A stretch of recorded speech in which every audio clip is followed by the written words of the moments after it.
हाँ ध्यान दीजिएगा, हम क्या कह रहे थे, हम डीएनए पैकेजिंग के बारे में बात कर रहे हैं। डीएनए पैकेजिंग पे हमने क्या कहा, हमने कहा कि जो हमारा डीएनए होता है वो 2.2 मीटर लंबा होता है। इतने लंबे डीएनए को हम एक छोटी सी कोशिका के अंदर जो केंद्रक पाया जाता है जिसका व्यास 10⁻⁻6 मीटर होता है उसके अंदर पैक करना है, ठीक है ना, उसके अंदर उसको व्यवस्थित करना है। अब इतने लंबे डीएनए को हमको एक ऐसी कोशिका के अंदर, एक ऐसे केंद्रक के अंदर व्यवस्थित करना है जिसको हम नंगी आंखों से नहीं देख सकते। इतनी बात समझ में आई। अब उसको पैक करने के लिए हमको किन किन चीज़ों की आवश्यकता होती है और हम कैसे उसमें पैक करते हैं, वही प्रोसेस पढ़ना था हमको। बातें समझ में आ रही। डीएनए पैकेजिंग क्या सिर्फ यूकैरियोटिक में होती है या प्रोकैरियोटिक में? दोनों में होती है। डीएनए पैकेजिंग दोनों में होती है, यूकैरियोटिक में भी होता है और प्रोकैरियोटिक में भी डीएनए की पैकेजिंग होती है। हम अगर बात करते हैं प्रोकैरियोटिक की, तो प्रोकैरियोटिक में जो डीएनए पैकेजिंग होता है, ठीक ना, वह आपका यूकैरियोटिक से भिन्न है। क्यों? क्योंकि हम यूकैरियोटिक में जो डीएनए की पैकेजिंग करते हैं वो केंद्रक के अंदर करते हैं और प्रोकैरियोटिक में केंद्रक नहीं पाया जाता है, उसकी पैकेजिंग उसी के साइटोप्लाज्म में ही वहीं पे कर दी जाती है। इतनी बातें कंफर्म हुई? तो ध्यान दीजिएगा, बोर्ड की तरफ थोड़ा कॉन्सेंट्रेट करिए, अच्छी तरीके से आएगा आपको, ठीक है। थोड़ा कॉन्सेंट्रेट करें आप बेहतर तरीके से बस। हम सबसे पहले पैकेजिंग ऑफ प्रोकैरियोट, ठीक है ना, प्रोकैरियोट, यहाँ पे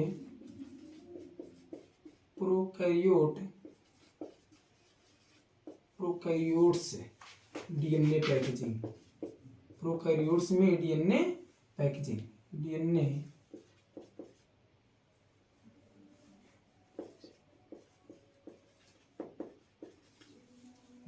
पैकेजिंग, ठीक है। एक मिनट में थोड़ा चेक करें डीएनए पैकेजिंग।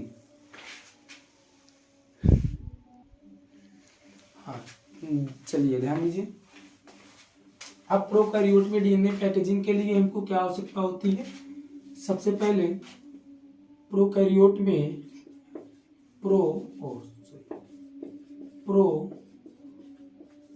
प्रोकैरियोट्स में डीएनए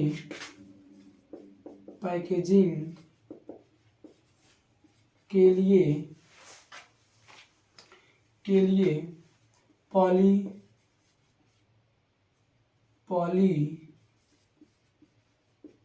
एमीन्स प्रोटीन की आवश्यकता होती है। क्या कहा हमने? फिर से सुनिए। हमने कहा प्रोकैरियोट में डीएनए पैकेजिंग करना है। कैसे? मान लीजिए ये किसी एक बैक्टीरिया सेल, कोई एक बैक्टीरिया ई कोलाई ही ले लेते हैं। यहाँ पे क्या है? ई कोलाई बैक्टीरिया ही है, ठीक है ना। अब ई कोलाई बैक्टीरिया, इसमें डीएनए कुछ इस प्रकार से इसके साइटोप्लाज्म में ऐसे बिखरा हुआ है। तो ये जो डीएनए इसके साइटोप्लाज्म में इस प्रकार से बिखरा रहेगा, तो इसको हमको क्या करना है? रिप्लिकेशन करना है। और जब रिप्लिकेशन करने की आवश्यकता होती है, ध्यान से सुनिएगा, जब रिप्लिकेशन करने की आवश्यकता होती है तो डीएनए को हमको फिर खोलना पड़ता है, ठीक है ना।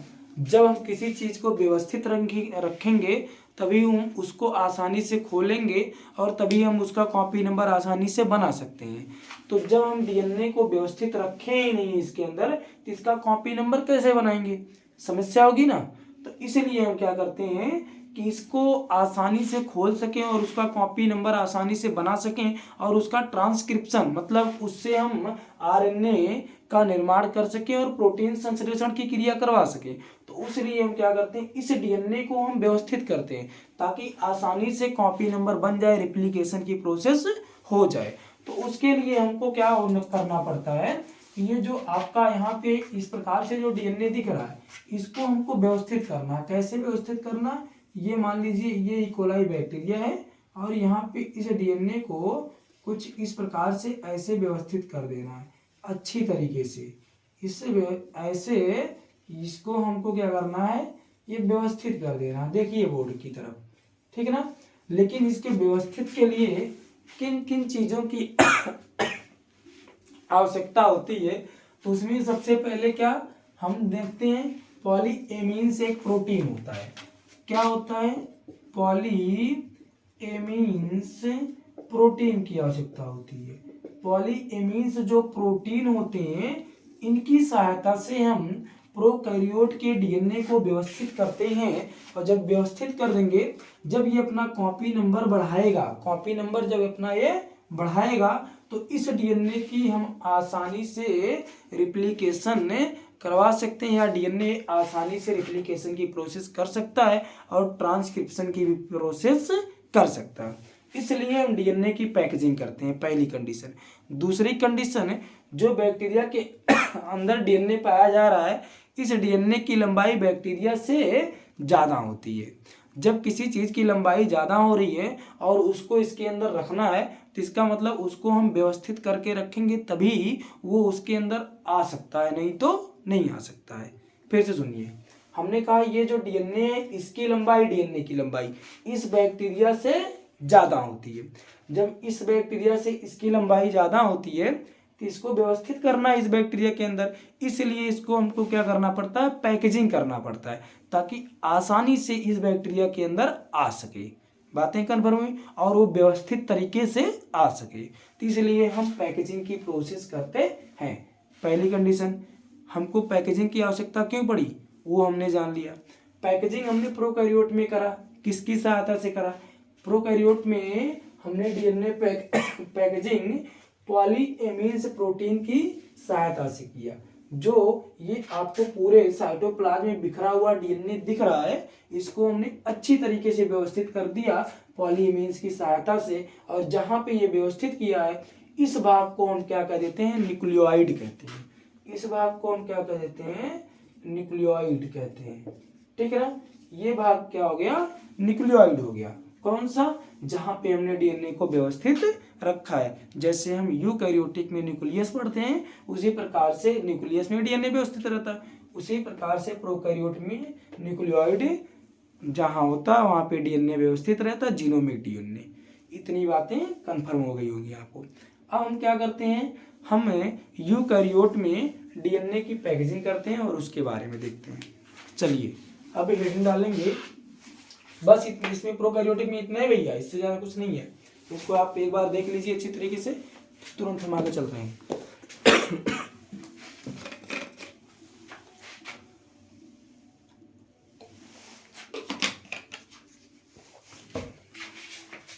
चलिए ध्यान दीजिएगा।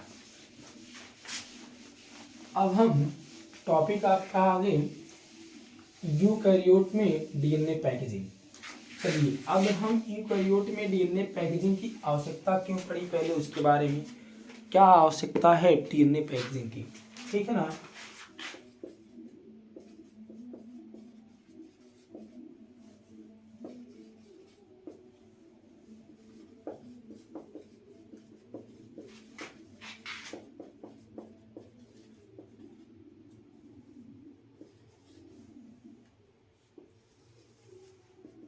यूकैरियोट्स में डीएनए पैकेजिंग, इसके बारे में हम पढ़ते हैं। पहली कंडीशन, यूकैरियोट में डीएनए पैकेजिंग की आवश्यकता क्यों पड़ी। आवश्यकता इसलिए पड़ी है, ध्यान दीजिएगा। ये कोई यूकैरियोट की सेल है मान लीजिए, ठीक है ना।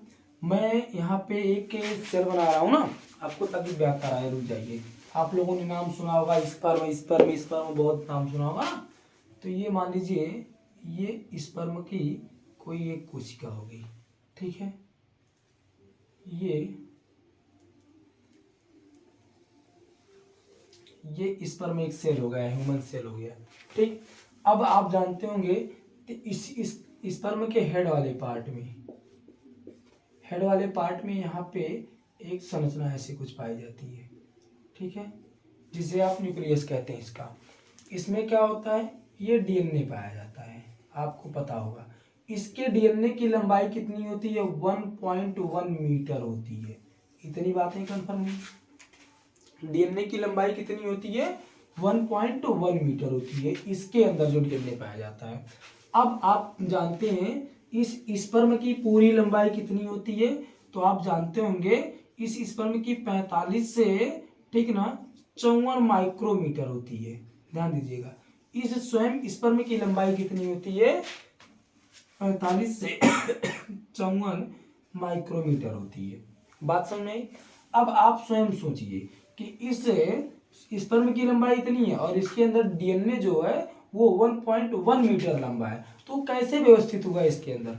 बस उसी के बारे में हमको जानकारी चाहिए थी। तो आपको पता होना चाहिए कि जो शुक्राणु होता है, जो स्पर्म होता है, उसके हेड वाले पार्ट में जो डीएनए होता है, ठीक ना, ये डीएनए कैसे व्यवस्थित है और किस प्रकार से व्यवस्थित है, किसकी सहायता से व्यवस्थित है, ठीक ना, तो उन्हीं चीजों के बारे में पढ़ना था। तो इतने लंबे एक कोशिका, जो आप लोग पढ़े होंगे कि ह्यूमन बॉडी की सबसे स्मॉलेस्ट है, ये क्या है? सबसे छोटी कोशिका है। कौन सी? शुक्राणु, जिसमें डीएनए कितना 1.1 मीटर है। तो उसको हम इसके अंदर व्यवस्थित करना है। व्यवस्थित करने के लिए हमको पैकेजिंग की आवश्यकता होती है और इसीलिए हम पैकेजिंग के बारे में पढ़ते हैं। कन्फर्म हुआ? तो फिर आगे क्या है? अब हम क्या करते हैं, कहते हैं पैकेजिंग की आवश्यकता क्यों पड़ी? क्योंकि कोशिका के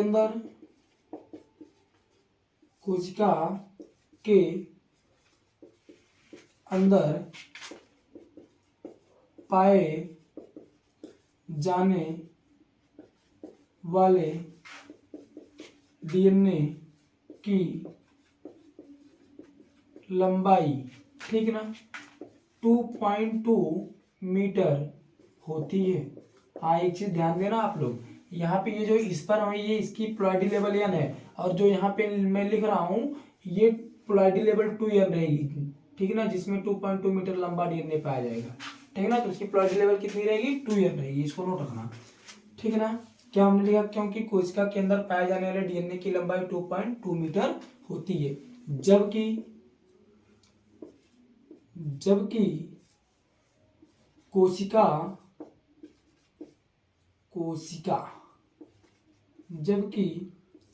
कोशिका के केंद्रक का व्यास कितना होता है? 10⁻⁻6 मीटर होता है। अर्थात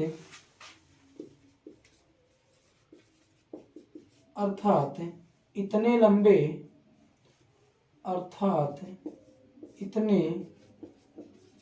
लंबे डीएनए को केंद्रक के अंदर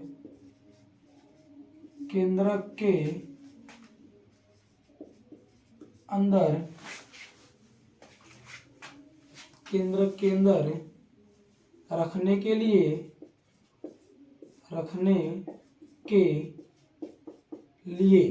ठीक है ना, पैकेजिंग की आवश्यकता होती है। पैकेजिंग की आवश्यकता होती है। पहला कारण ये हो गया डीएनए पैकेजिंग। डीएनए को हम क्यों पैक करते हैं, इसका पहला कारण ये हो गया। दूसरा कारण क्या है? फिर ध्यान दीजिएगा, दूसरा कारण ये है डीएनए को हम इसलिए पैक करते हैं, डीएनए को हम इसलिए पैक करते हैं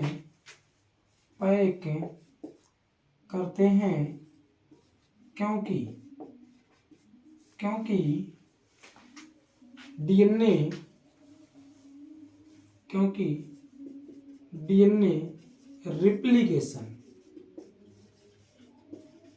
डीएनए रिप्लिकेशन में आसानी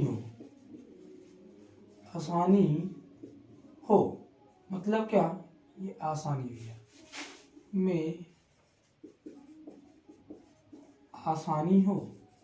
कहने का मतलब ये हुआ, कोई एक यूकैरियोटिक सेल लेंगे, ऐसे मान लीजिए, अगर यूकैरियोटिक सेल लिया हमने, ये तो बैक्टीरिया बन गया, यूकैरियोटिक सेल कोई हमने लिया, अगर मान लीजिए, तो उसमें ये केंद्रक है, केंद्रक में अगर डीएनए को हमने कुछ इस प्रकार से ऐसे रख दिया, जब इस प्रकार से ऐसे रख देंगे तो इसकी जब कॉपी नंबर हमको बनाना होगा, जब रिप्लिकेशन करना होगा इसका हमको, इसका जब हमको रिप्लिकेशन करना होगा तो जब इसको हम सही तरीके से व्यवस्थित तरीके से रखेंगे नहीं तो इसका रिप्लिकेशन कैसे करेंगे? क्यों? क्योंकि रिप्लिकेशन के दौरान आपको पता होगा डीएनए ऐसे खुलता है, इस प्रकार से खुलेगा डीएनए और इसके ऊपर एक नई कॉपी बनती चली जाती है।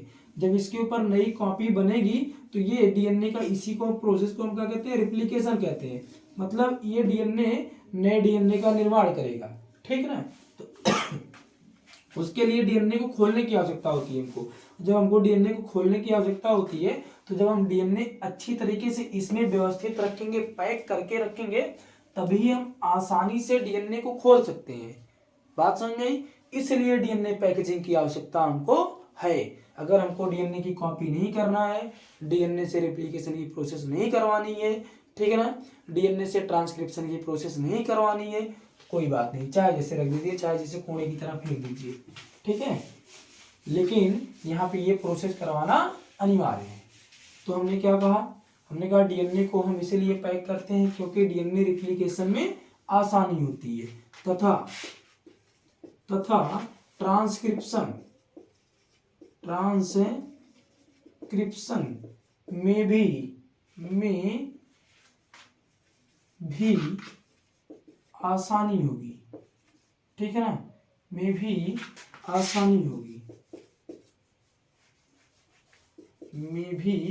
आसानी होगी, इतनी बातें समझ में आई। दूसरी बात और एक बात और रह गई यहाँ पे, चलिए इतनी और हम देख लेते हैं क्या कि ट्रांसक्रिप्शन की प्रोसेस आसानी हो जाएगी, ठीक ना, रिप्लिकेशन हो जाएगा अच्छी तरीके से। रिप्लिकेशन हमने करवा लिया। एक कंडीशन ये है कि जब डीएनए को हम पैक कर लेंगे, ठीक है ना, चलिए यहाँ पे 1 2 3 हो गया, जाने दीजिए, इसमें बहुत लंबा वीडियो बन जाएगा, फिर वो भी 3 बहुत है। चलिए अब थोड़ा सा और हम आगे प्रोसेस इसके बारे में पढ़ते हैं। आप इसको एक बार लिख लीजिए तुरंत, फिर मैं इसको साफ करूँ आगे, क्योंकि लिखना है और अभी।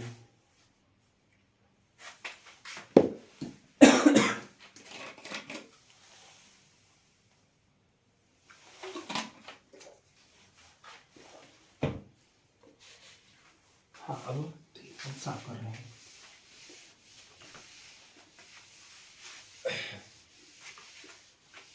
अब हम डीएनए की पैकेजिंग का प्रोसेस पढ़ रहे हैं, विधि पढ़ रहे हैं, कैसे कैसे करना है, ठीक है ना।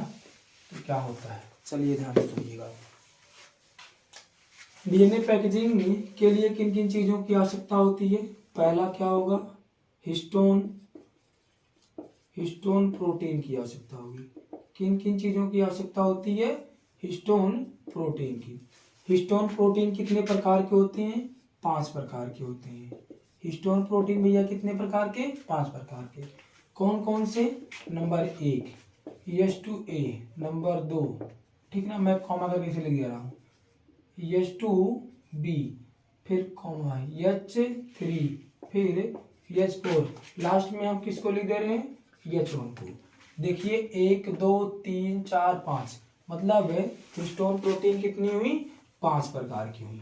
इतनी बात समझ में आई भैया? बैक्टीरिया में डीएनए पैकेजिंग के लिए हिस्टोन प्रोटीन की आवश्यकता नहीं थी, यहाँ पे हिस्टोन प्रोटीन की आवश्यकता होती है। अब हिस्टोन प्रोटीन के कुछ गुण के बारे में पढ़ेंगे। पहली कंडीशन, हिस्टोन प्रोटीन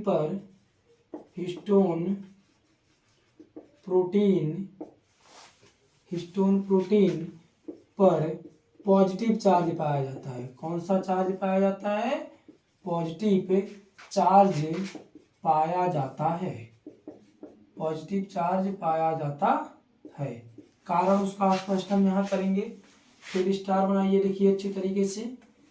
क्योंकि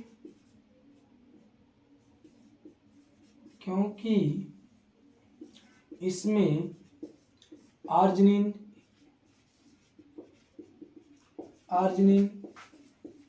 लाइसिन, एमिनो एसिड पाए जाते हैं। ठीक ना, पाए तो और बहुत सारे अमीनो एसिड पाए जाते हैं, लेकिन ये दोनों अधिक मात्रा में पाए जाते हैं। इसको नोट रखना आपको, ऐसा नहीं कि सिर्फ दो ये पाए जाते हैं, ये दोनों अधिक मात्रा में पाए जाते हैं। ठीक ना, और इसमें ये भी है। फिर एक स्टार बना के लिखना है। क्या लिखना है? आर्जिनिन में 4 नाइट्रोजनस बेस पाए जाते हैं। 4 नाइट्रोजनस बेस पाए जाते हैं।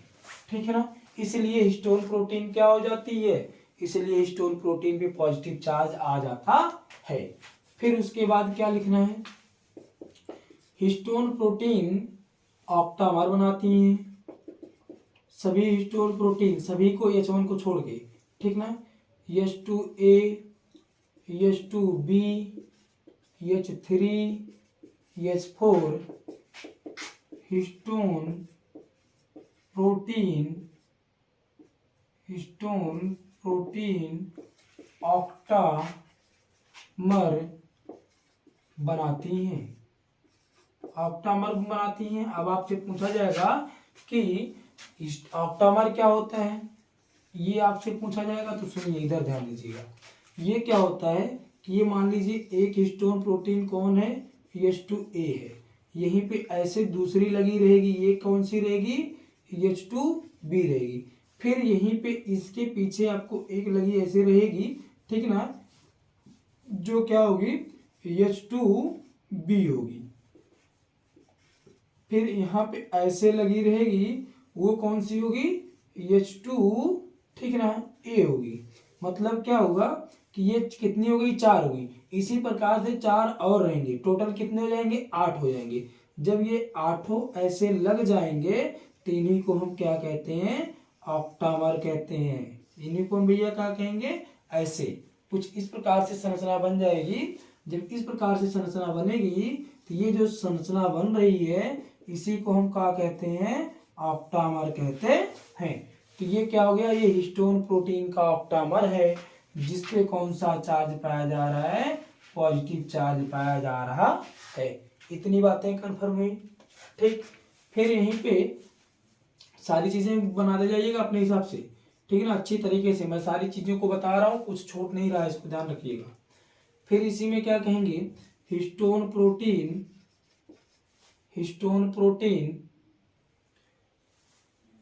पर डीएनए 1.75 चक्कर, ध्यान से सुनिएगा, 1.75 चक्कर लगाता है या लपेटता है। चक्कर लिपटा रहता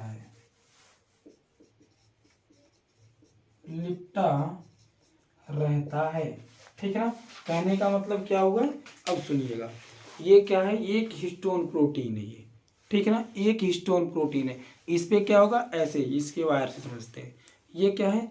ये एक चक्कर ऐसे लगाया, एक चक्कर लगा दिया ये, ठीक है ना। ये डीएनए मान लीजिए, वायर क्या है? एक डीएनए है, और ये क्या है? हिस्टोन प्रोटीन है। इस पे वायर ने एक चक्कर लगाया, फिर ये दूसरा चक्कर यहाँ पे आया, ठीक है ना। दूसरे चक्कर में क्या हुआ? ये आधा लगाएगा, सुनिएगा ध्यान से। ये यहाँ पे एक चक्कर हुआ, दूसरा यहाँ पे आया, कितना हो गया? ये 1.5 हो गया। फिर आया यहाँ पे, ये कितना हो गया? इतनी थोड़ी सी जगह छोड़ दी, बाकी इतना जो चक्कर लगा है ये 1.75 मतलब 1.25 चक्कर लगाता है। हिस्टोन प्रोटीन में डीएनए कितना लिपटा रहता है? 1.25 चक्कर। कंफर्म हुआ? मतलब ये इतना लिपटा रहता है, देखिए ऐसे लिपटा रहता है, ये दिख रहा है ना भैया, ये इतना लिपटा रहता है डीएनए, ऐसे लिपटा रहेगा, और ये बीच में क्या रहेगा? हिस्टोन प्रोटीन रहेगा। ठीक, चलिए सुनिएगा। फिर ये आपका हिस्टोन प्रोटीन हो गया। फिर यहीं पे एक स्टार और बनाएंगे, लिखेंगे H1 हिस्टोन प्रोटीन, ठीक ना। H1 हिस्टोन प्रोटीन डीएनए को बांधने का कार्य करता है। अब ये कैसे करता है अभी मैं बता रहा हूँ आपको कि कैसे एच1 प्रोटीन डीएनए को बांधने का कार्य करता है, स्प्लाइसिंग का कार्य, सेलिंग का कार्य करता है, सॉरी स्प्लाइसिंग नहीं सेलिंग का कार्य करता है। ठीक है ना, कैसे करेगा। अच्छा आप इसको पूरा लिखिए तुरंत, उसके बाद मैं आगे समझा रहा हूँ प्रोसेस। ये हिस्टोन प्रोटीन का पूरा है, ठीक ना, हिस्टोन प्रोटीन में और आपको कुछ छूट नहीं रहा है, ये पूरा हो गया। इसको लिखिए तुरंत आप, फिर मैं आगे चलूँ।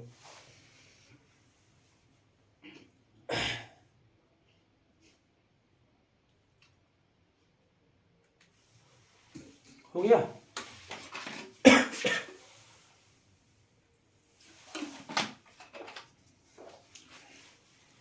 अब आगे हम आते हैं हिस्टोन प्रोटीन को हिस्टोन प्रोटीन के ऊपर डीएनए को लपेटते हैं। ठीक, हिस्टोन प्रोटीन के बारे में आपने बहुत अच्छी तरीके से पढ़ लिया। अब हम डीएनए को हिस्टोन प्रोटीन के ऊपर लपेटेंगे, रैप करेंगे, है ना। चलिए ध्यान दीजिए। अब क्या होता है, हम अब डीएनए के बारे में थोड़ा सा पढ़ते हैं, डीएनए के बारे में थोड़ी सी जानकारी। डीएनए पर PO4 फास्फेट पाया जाता है, जिससे डीएनए पर, ठीक है ना, डीएनए न्यूक्लियोटाइड, यहाँ पर न्यूक्लियोटाइड रहेगा, ठीक है ना। न्यूक्लियोटाइड पर फास्फेट पाया जाता है, फास्फेट की वजह से न्यूक्लियोटाइड बनता है, ठीक है ना। पर नहीं में ऐसे कर देना, न्यूक्लियोटाइड में क्या पाया जाता है, फास्फेट पाया जाता है, जिससे डीएनए पर क्या आता है, निगेटिव चार्ज आता है। कौन सा चार्ज आएगा भैया, निगेटिव चार्ज आ जाता है, ठीक है। अब देखिए यही कहानी यहाँ से शुरू होगी। है क्या, ये हिस्टोन प्रोटीन चार्ज क्या पॉजिटिव, ये क्या है डीएनए, डीएनए क्या है निगेटिव चार्ज। जब पॉजिटिव और निगेटिव चार्ज आपस में आएंगे तो अच्छी तरीके से ये लिपटेंगे ऐसे, ठीक है ना, और बहुत ही मजबूती के साथ में ये लिपटेंगे। कब, जब हिस्टोन प्रोटीन पे पॉजिटिव चार्ज और ये डीएनए रहा आपका, इस आपके डीएनए पे निगेटिव चार्ज होगा, तो ये दोनों आपस में कुछ इस प्रकार से अच्छी तरीके से लिपटेंगे। क्यों, क्योंकि एक पे पॉजिटिव चार्ज है, दूसरे पे निगेटिव चार्ज। इस पे पॉजिटिव चार्ज किस लिए आया था, क्योंकि आर्जिनिन और लाइसिन एमिनो एसिड पाए जाते थे, आर्जिनिन पर 4 नाइट्रोजनस बेस पाए जाते हैं, इसलिए इस पे पॉजिटिव चार्ज आया था। इसमें निगेटिव चार्ज क्यों आया, क्योंकि न्यूक्लियोटाइड के निर्माण के वक्त हमने बताया था, न्यूक्लियोटाइड के निर्माण में फास्फेट भाग लेता है और फास्फेट पे निगेटिव चार्ज पाया जाता है, इसलिए डीएनए पे क्या आ गया, निगेटिव चार्ज आ गया। कंफर्म हुआ, हाँ तो याद रखना है नोट के रूप में। फिर चलिए ध्यान दीजिए, डीएनए में फास्फेट पाया जाता है, जिससे डीएनए पर निगेटिव चार्ज आ जाता है, ठीक है ना। इतनी बातें कंफर्म हो गई। अब इसके आगे कुछ नहीं, अब आपको फिगर बेहतर तरीके से समझना है, ठीक। चलिए ध्यान दीजिए। अब हम क्या जानते हैं, मान लीजिए ये डीएनए है, ये क्या है, एक डीएनए है, ये डीएनए का व्यास यहाँ पे कितना हो रहा है, ध्यान दीजिएगा, डीएनए का व्यास कितना है, 2 नैनोमीटर है। डीएनए का व्यास कितना है, 2 नैनोमीटर है। हमने क्या कहा, हमने कहा ये मान लीजिए हिस्टोन प्रोटीन है, इस हिस्टोन प्रोटीन में क्या क्या पाया गया है, ये H2A, H2B, H3, H4, मतलब ये 4 प्रकार के हिस्टोन प्रोटीन मिला के इसका निर्माण किए, जिसे हम क्या कहते हैं, ऑक्टामर कहते हैं। इतनी बातें कंफर्म हुई। इस पे चार्ज कौन पाया गया, पॉजिटिव चार्ज पाया गया, सही है, ठीक, यहाँ तक कंफर्म है, हाँ भैया आ रहा है। चलिए आगे फिर इसका ध्यान दीजिएगा। अब क्या होता है, अगर हम बात करें कि डीएनए कोई होता है जो डीएनए आएगा, इस पे एक चक्कर ऐसे लपेटेगा, ऐसे फिर लपेटेगा, फिर यहाँ से ऐसे निकलेगा, ठीक है ना। तो ये जो हिस्टोन प्रोटीन है, ऑक्टामर जो है, इस ऑक्टामर पे जो डीएनए आता है, वो डीएनए कितना चक्कर लगाता है? 1.75 चक्कर। कितना चक्कर लगाएगा? 1.75 चक्कर, मतलब 1.25 चक्कर लगाएगा। किस पे लगाएगा? ऑक्टामर पे लगाएगा। ठीक है ना। ये जो डीएनए यहां से यहां तक जा रहा है, इस डीएनए में जो डीएनए इस पे लिपटा हुआ है, ठीक ना, इस डीएनए को और यहां से यहां तक इसमें 200 न्यूक्लियोटाइड पाए जाते हैं। क्या पाए जाते हैं? 200 न्यूक्लियोटाइड पाए जाते हैं। फिर से सुनिएगा, अब यहाँ पे कुछ अच्छी चीजें हैं, ध्यान से सुनिएगा। हमने क्या कहा कि वह डीएनए जो हिस्टोन प्रोटीन के ऊपर लिपटा होता है, ठीक ना, उस डीएनए में 200 न्यूक्लियोटाइड पाए जाते हैं। मतलब क्या हुआ? सुनिए ध्यान से, ये हिस्टोन प्रोटीन, इसके ऊपर डीएनए को हमने इतना लपेट दिया, 1.75 चक्कर को लपेटा है, तो इसका मतलब यहां से लेकर इतने बड़े डीएनए में कितने? 200 न्यूक्लियोटाइड पाए जाएंगे। कंफर्म हुआ? मतलब ये हिस्टोन प्रोटीन था, इसके ऊपर डीएनए को हमने ऐसे लपेटा था, तो ये जो डीएनए हिस्टोन प्रोटीन पे लिपटा हुआ था, तो इस डीएनए में 200 न्यूक्लियोटाइड पाए जाएंगे। 200 न्यूक्लियोटाइड बेस पेयर में पाए जाएंगे, इसको याद रखना। हाँ, इसमें 200 न्यूक्लियोटाइड किस में पाए जाएंगे? बेस पेयर में। ठीक है ना, यहाँ पे हम लिख दे रहे हैं 200 न्यूक्लियोटाइड किस में पाए जाएंगे? बेस पेयर में पाए जाएंगे। इतनी बात कंफर्म हुई। फिर आगे सुनिए, इसके पूरे के पूरे यहां से इसका नाम अगर हम रखें तो इससे हम क्या कहते हैं? न्यूक्लियोसोम कहते हैं। क्या कहते हैं? इससे हम न्यूक्लियोसोम कहते हैं। फिर से सुनिएगा, न्यूक्लियोसोम किसे कहते हैं? जब इस हिस्टोन प्रोटीन पर, ये रहा डीएनए, आज का डीएनए यही है, ये हिस्टोन प्रोटीन है। जब हिस्टोन प्रोटीन के ऊपर डीएनए लिपट जाता है तो इस डीएनए, लिपटे हुए डीएनए और हिस्टोन प्रोटीन को हम न्यूक्लियोसोम नाम देते हैं। इतनी बात समझ में आई? मतलब ये डीएनए और हिस्टोन प्रोटीन, इसको ऐसे हमने लपेटा, जब इसको लपेट दिया तो इसका नाम अब क्या हो गया? क्या हो गया? यहाँ पे ध्यान दीजिए, न्यूक्लियोसोम हो गया। कंफर्म हुआ? फिर उसके बाद क्या है? ये न्यूक्लियोसोम हो गया। ठीक, न्यूक्लियोसोम में हाँ, इतनी बातें कंफर्म हुई भैया। अब आगे चलते हैं। अब मान लीजिए इधर हम लपेट के लेके आ रहे हैं, अब यहीं पे अब यहाँ पे क्या है? एक दूसरा आ गया, क्या? आपका ऑक्टामर आ गया। ये दूसरा क्या हो गया भैया? ये ऑक्टामर हो गया। इस दूसरे ऑक्टामर पे डीएनए आएगा और इस पे ऐसे लपेटेगा, फिर लपेट के फिर इधर से ऐसे निकल जाएगा। ठीक है ना। तो ये जो डीएनए इस पे लिपट रहा है, ये जो डीएनए इस पे लिपट रहा है, फिर यहाँ से जा रहा है इस प्रकार से। ठीक ना, ये डबल स्टैंडर्ड होता है, ये सिंगल स्टैंडर्ड नहीं होता है। बातें समझ आई? ये जो डीएनए लिपट के यहाँ से जा रहा है, तो ये भी एक क्या हो गया? इसे भी हम क्या कहेंगे? न्यूक्लियोसोम कहेंगे। क्या कहेंगे? इसे भी हम न्यूक्लियोसोम कहेंगे। तो बातें समझ में आई इतनी? ये जो आपका न्यूक्लियोसोम है, इसका व्यास कितना होता है?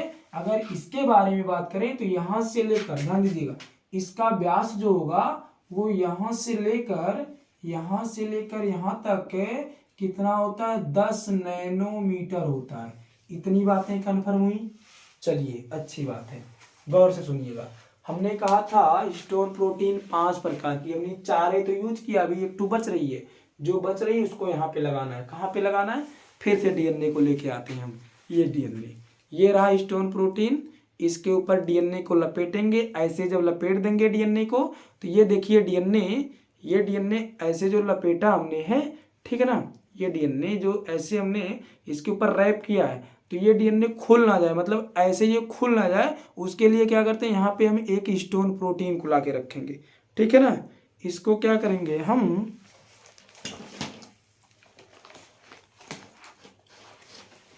ये रहा हिस्टोन प्रोटीन। और हिस्टोन प्रोटीन कौन सा है? ये H1 हिस्टोन प्रोटीन है। ठीक है ना। तो यहाँ पे ये क्या हो गया? ये ऑक्टामर हुआ, ये डीएनए हुआ, इसके ऊपर लिपटा हुआ डीएनए है। ठीक है ना। और इसमें क्या करते हैं, बीच में ऐसे लाके हिस्टोन प्रोटीन को लगाएंगे, कौन सा, H1, ताकि ये वाला डीएनए खुल के ना जा पाए कहीं पे, और ना तो ये वाला डीएनए, ये बीच में ऐसे आ जाएगा तो ये खुलेगा नहीं। बात समझ में आई? देखिए बीच में आ जाएगा ऐसे तो ये खुलेगा नहीं। तो ये क्या करेगा, बांधने का कार्य कौन कर रहा था, अभी हमने बताया था ना। तो बांधने का कार्य यहाँ पे ये लगाया हमने, यहाँ पे किसको लगा दिया, ये H1 को लगा दिया। यहाँ पे हम लिख देंगे H1 हिस्टोन प्रोटीन, क्या लिखेंगे, H1 हिस्टोन प्रोटीन लिखेंगे। ठीक है, ये हिस्टोन प्रोटीन H1 हो गया, जो क्या कर रहा है, डीएनए को बांधने का, सीलिंग का कार्य कर रहा है। तो यहाँ तक समझ में आ गया। अब ध्यान दीजिएगा, यदि हम H1 हिस्टोन प्रोटीन को ले लेंगे तब इसका व्यास कितना हो जाता है, इसका व्यास 11 नैनोमीटर हो जाएगा। मतलब जब ये ऑक्टामर के ऊपर डीएनए लिपटा हुआ था और H1 को हमने नहीं लिया था, तब इसका व्यास 10 नैनोमीटर था। जैसे हमने इसको भी शामिल कर लिया इसमें, तो इसका व्यास कितना हो गया, 11 नैनोमीटर हो गया। इतनी बातें कन्फर्म हुई। अब ये जो डीएनए था, चलिए इधर ध्यान दीजिएगा, ये जो डीएनए है, ठीक है ना, ये जो इसको हमने डीएनए कहा, ये क्या था, डीएनए था। इसका व्यास कितना था, 2 नैनोमीटर था। दिख रहा होगा आपको, हाँ दिख ही रहा होगा। ये डीएनए था, ये डीएनए है, इसका व्यास कितना हमने कहा था, 2 नैनोमीटर कहा था। बातें समझ में आई? अब जब ये इसका व्यास 2 नैनोमीटर था, लेकिन यहाँ पे इसका व्यास कितना हो गया, यहाँ पे मान लीजिए ये 10 नैनोमीटर, जब H1 को हम शामिल कर देंगे तो ये क्या हो जाएगा, 11 नैनोमीटर हो जाएगा। ये यहाँ से लेकर यहाँ तक क्या हो जाएगा, न्यूक्लियोसोम होगा। यहाँ से लेकर यहाँ तक क्या होगा, न्यूक्लियोसोम। इसके बीच में ये जो डीएनए आपको इतना दिखाई दे रहा है, इस डीएनए को हम लिंकर डीएनए कहते हैं। क्या कहते हैं, लिंकर डीएनए कहते हैं। बातें समझ में आई? इस बीच में जो इन दो न्यूक्लियोसोमों को जोड़ने का कार्य कर रहा है, इन दोनों न्यूक्लियोसोम को जो जोड़ रहा है, उसको हमने क्या कह दिया, लिंकर डीएनए कह दिया। ये क्या था, ये यहाँ पे जिसपे हिस्टोन प्रोटीन नहीं लिपटा हुआ वो डीएनए है। अब इसके आगे जो ये वाला भाग है, इसको हम क्या कहते हैं, क्रोमैटिन कहते हैं। क्या कहते हैं, क्रोमैटिन कहते हैं। गौर से सुनिए, जहां पे हिस्टोन प्रोटीन नहीं लिपटा है वो डीएनए है, जहां पे हिस्टोन प्रोटीन लिपट गया उसे हम क्या कहेंगे, क्रोमैटिन कहेंगे। यदि ये इसी प्रकार से लिपटा हुआ आगे भी मिलेगा तो उसे हम क्या कहेंगे, यू क्रोमैटिन कहेंगे। क्या कहेंगे, यू क्रोमैटिन कहेंगे। ठीक है। यदि ये डीएनए, अब यही जो हिस्टोन प्रोटीन बहुत सारे ऐसे एकदम नजदीक में आ गए, ठीक है ना, ऐसे नजदीक में आ गए, सबके ऊपर ऐसे डीएनए लिपट गया है, ठीक है ना, तो ये कौन सा क्रोमैटिन होगा, ये हेट्रोक्रोमैटिन हो जाएगा। कौन सा, हेट्रोक्रोमैटिन हो जाएगा। फिर से सुनिए, हमने कहा जब डीएनए था इसका व्यास कितना था, 2 नैनोमीटर, इसके ऊपर लिपट गया 10 नैनोमीटर, इसकी, ठीक ना, जब 10 नैनोमीटर है तो इसका इसको हम क्या कह रहे हैं, यू क्रोमैटिन कह रहे हैं। यू क्रोमैटिन थोड़ा और कॉन्डेंसेशन की प्रोसेस में आया, मतलब थोड़ा और ये सिकुड़ रहा है, जब और सिकुड़ जा रहा है तो ये क्या हो गया, हेट्रोक्रोमैटिन हो गया। इतनी बातें कन्फर्म हुई। हेट्रोक्रोमैटिन जो होता है इसका व्यास कितना होता है, 30 नैनोमीटर होता है। कितना होता है भैया, 30 नैनोमीटर होता है। इसको अब और अच्छी तरीके से, ठीक है ना, इसको क्या करना है, अब और अच्छी तरीके से आपको कंडेंसेशन की मोड में लेके आना, मतलब और सिकोड़ देना है अच्छी तरीके से। जब और सिकोड़ेंगे, अब यहाँ पे ध्यान दीजिए, ऐसे मान लीजिए ये ऐसे कर दिया हमने, और ज्यादा, अब ये बहुत सारी हिस्टोन प्रोटीन उसके ऊपर डीएनए हो गया, ठीक है ना। जब ये बहुत सारा हिस्टोन प्रोटीन हो गया उसके ऊपर डीएनए हो गया तो इसका व्यास कितना हो जाएगा, 400 नैनोमीटर हो जाएगा, ठीक है ना। फिर आगे ये ज्यादा कंडेंसेशन मोड में आके कुछ इस प्रकार से बना लेगा, जिसे हम क्या कह देते हैं, ठीक ना, क्रोमोसोम कह देते हैं। क्या कह देंगे, क्रोमोसोम कहेंगे। और इसका व्यास फिर कितना हो जाएगा, इसका व्यास 700 नैनोमीटर हो जाएगा। कितना हो जाएगा, ये 700 भैया, ठीक है ना, 700 नैनोमीटर होगा। बातें समझ में आई। मतलब सोचिए डीएनए का व्यास 200 नैनोमीटर, सॉरी 2 नैनोमीटर, इसको हमने इतना कॉन्डेंसेशन कर दिया, मतलब इतना ज्यादा सिकोड़ दिया, इसका व्यास कितना हो गया 700 नैनोमीटर। और ये 700 नैनोमीटर आप जब सेल साइकिल पढ़ेंगे तो उसमें आप लोगों को एक, ठीक ना, फेज पढ़े होंगे आप, मेटाफेज। आप लोगों ने माइटोसिस का एक फेज पढ़ा होगा ना, माइटोसिस में 4 फेज होते हैं, हम काउंट करवा रहे हैं कौन कौन सा, याद रखिए। पहला फेज प्रो, दूसरा मेटा, तीसरा आपका जो होगा एनाफेज, चौथा जो होगा टीलोफेज होगा। तो उसमें जो आप पढ़ते होंगे तो उसमें एनसीईआरटी सीधा सीधा कहती है कि प्रोफेज में ये गुणसूत्र जैसी संरचना बनाता है, गुणसूत्र दिखने लग जाता है, लेकिन मेटाफेज में स्पष्ट रूप से दिखता है। ये एनसीईआरटी की लाइन है, इसको याद रखना। तो ये क्या कह रहा है कि मतलब गुणसूत्र जो है मेटाफेज में अच्छी तरीके से दिखता है। तो गुणसूत्र के मॉर्फोलॉजी के बारे में यदि अध्ययन करना है तो माइटोसिस के मेटाफेज में हम अध्ययन करते हैं, पढ़ते हैं। तो ये क्या माइटोसिस का मेटाफेज वाला भाग है। ये बातें समझ में आई। जो पूर्ण, अब इससे ज्यादा इसको हम कॉन्डेंसेशन नहीं कर सकते, मतलब इससे ज्यादा इसको सिकोड़ नहीं सकते। अब जितना सिकोड़ना था ये सिकुड़ गया, ठीक। तो ये हो गया आपका क्या, क्रोमोसोम हो गया, जिससे हम क्या कह रहे हैं, अब इसे हम क्या कह रहे हैं, क्रोमो, ठीक है ना, सोम कह रहे हैं। बात समझ में आई। ये क्या हो गया, अब ये गुणसूत्र बन गया है, क्रोमोसोम बन गया है, ठीक है ना। हमने डीएनए को अच्छी तरीके से लपेट लपेट के सिकोड़ के लास्ट में बना दिया गुणसूत्र। ये हो गया हमारा डीएनए पैकेजिंग समाप्त, ठीक। तो बहुत बहुत धन्यवाद, ठीक। आप लोग इसको अच्छी तरीके से पढ़ लीजिए। देखिए आप वीडियो देखने के बाद एक बार एनसीईआरटी पढ़िए, बाकी कुछ करने की जरूरत नहीं है। 100% सारी चीजें यहाँ पे हमने बताई हैं, एक एक एनसीईआरटी की एक लाइन हो गई है यहाँ पे, ठीक है ना। तो बहुत बहुत धन्यवाद। वीडियो देखिए, अच्छा लगे तो लाइक एंड शेयर करें।